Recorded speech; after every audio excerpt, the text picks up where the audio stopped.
I wish they had told me being an Edmonton Oilers fan was going to be this much fun. Welcome back, guys. My name is Patrick, aka the Oilers Fanatic, and this is the Fanatic Rundown. I really thought about an hour or so ago this was going to be a much more fun video to do. The Oilers were cruising along, had a nice 3-1 lead going into the third period. Goals from Kyler Yamamoto, Brennan Perlini, Zach Kassian, getting secondary scoring. Skinner gave up one, but he looked good through 2 periods. Not great, not stellar or anything, but he was playing well enough. The Oilers looked like they were 20 minutes away from ending the losing streak. 10 days off. We were going to come back with a nice little win tonight. Instead, it ends up being...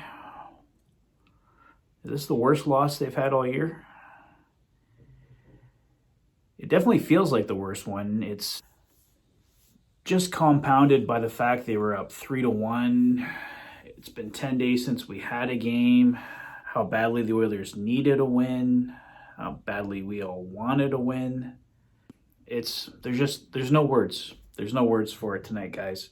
The Oilers losing 6-4 to the Ottawa Senators, the 30th place team right now.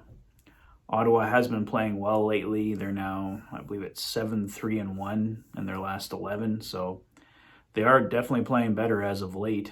But the Oilers had a 2-goal lead going into the third period. The game was well in hand. And a complete and utter collapse in the third period. Gave up 5 goals. One's an empty netter, but even still, I don't want to hang too much of this on Stuart Skinner, but no question he had a bad game tonight. Like I said, he looked okay the whole team looked okay going into the third period. It looked like the Oilers should be able to close this one out, but Ottawa came in, dominated the third, and even the goal by Darnell Nurse to come back and tie it 4-4,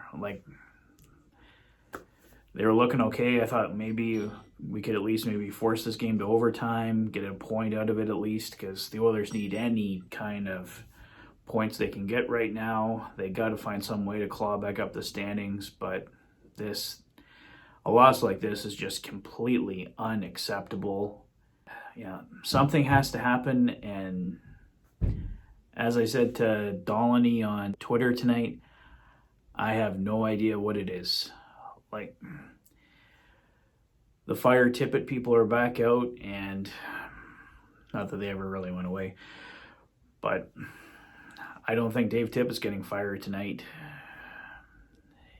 Ken Holland doesn't have that press conference, and then the Oilers lose one game, and then he's going to get fired. It's not going to happen. I don't think it happens at all, to be honest. And I don't know if firing Dave Tippett would be enough to fix this team anyway. Through 40 minutes, they looked fine. But fine isn't good enough right now. They need to find a way. I was watching the post-game wrap-up on Hockey Night in Canada there. And yeah, maybe Elliot Friedman's right. The Oilers just got to go and find ways to win 1-0, 2-1. Just tighten it up completely defensively. Abandon the offensive first approach. Just try and find a way and get wins any way they can. But this team isn't built that way. It's built to try and be supposedly an offensive juggernaut. It was that way to start the season. That's what helped the team to a 16-5 record to open the year. But that's gone completely off the rails. Can't even remember what the record is now, but 11 or 12 losses out of their last 14, 15, whatever it is. Basically, it's terrible. They dropped to 18-14 or 18-15-2 now, I believe. And I don't know what to say, guys. I don't know what to say. They got to find some way. If the Evander Kane thing ends up going the Oilers' way this week, They mentioned on Hockey Night in Canada tonight that we might get a decision from the NHL this week. But even if Evander Kane doesn't get a suspension, there's still no guarantee he's signing with the Oilers. That's what the reports are saying, but none of the big insiders are reporting that as of now. We've had Tim Peel, a former referee, and a couple of the lower level people from TSN and the Fourth Period, but none of the Darren Gregors or Elliot Friedmans are reporting that it's going to be the Oilers for sure. The Oilers are definitely in it, but there's nothing guaranteeing that he's coming to Edmonton. And for the people that are against the Oilers even getting Evander Kane, maybe you're right too. Like, he can come in and score, but could he come in and tear the dressing room apart even more? I don't know. So, but I just know something has to happen. I don't think it's going to be a coaching change. I don't think they're going to trade for a goaltender right now. Maybe they should. Like I said, going into next year, I'm not entirely comfortable with Smith's recent injury history to be going with Smith and Skinner next year, which it probably will be at this point. But maybe Ken Holland will make a trade for a goaltender with term that can come in and help the Oilers, because they need help somewhere. I mean, goaltending's not going to fix it. A head coaching change isn't going to fix everything. There's holes on D, there's holes up front, there's holes on the third line center. It's all over the roster, there's holes, and things aren't going to be getting any easier for the Oilers. They got a bunch of games coming up against Florida. I think they play them Panthers twice in the next 9 games. Their next game is against Florida.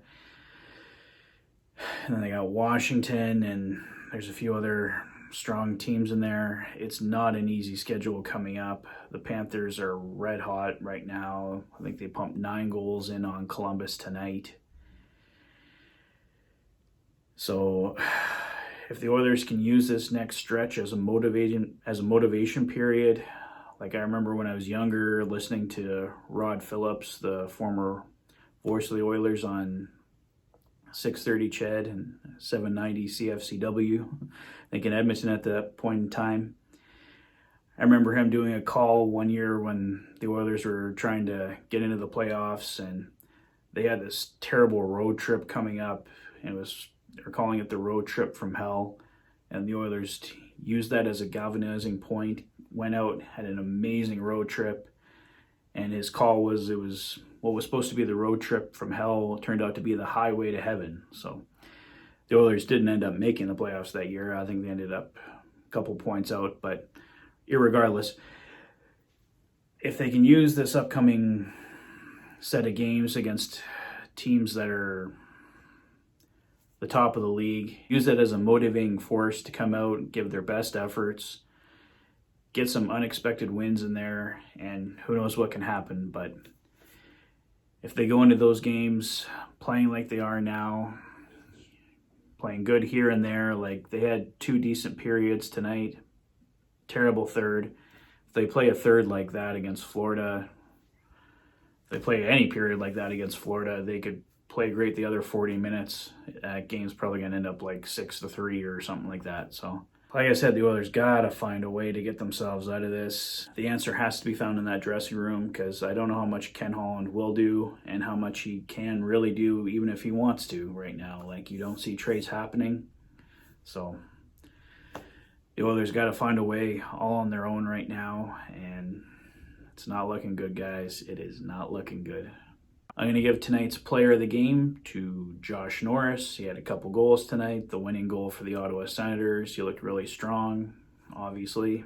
Fantastic game for him. So Josh Norris is my player of the game tonight. And the play of the game tonight, the Senators knocked the puck down behind the net, and Skinner was trying to play it, put it back out in front, and score. I think that was the ultimate turning point of the game right there. That gave the Senators a ton of life, and that's all she wrote from there. So, yeah, that's my play of the game tonight. I really hate doing these videos when the guys lose, and I was really hoping tonight was going to be a night of celebration. We could have been talking about a big win over the Ottawa Senators, big team building win, but instead we're talking about another devastating loss, another huge blow. One positive note for the day, Alex Stalock clearing waivers, gets to stay with the Oilers organization. Really looking forward to see how he can do with Bakersfield, and who knows if the Oilers goaltending situation keeps on the carousel that it is, we might even see Stalock up with the Oilers at some point this year. But that's all for tonight. Let me know your thoughts in the comment section below. If this is your first visit to the channel and you like what you see, please consider liking and subscribing for all the latest Oilers content. You've been watching the Oilers Fanatic. Thanks for being a fan. Have a great night, guys. Enjoy the rest of your weekend. Take care.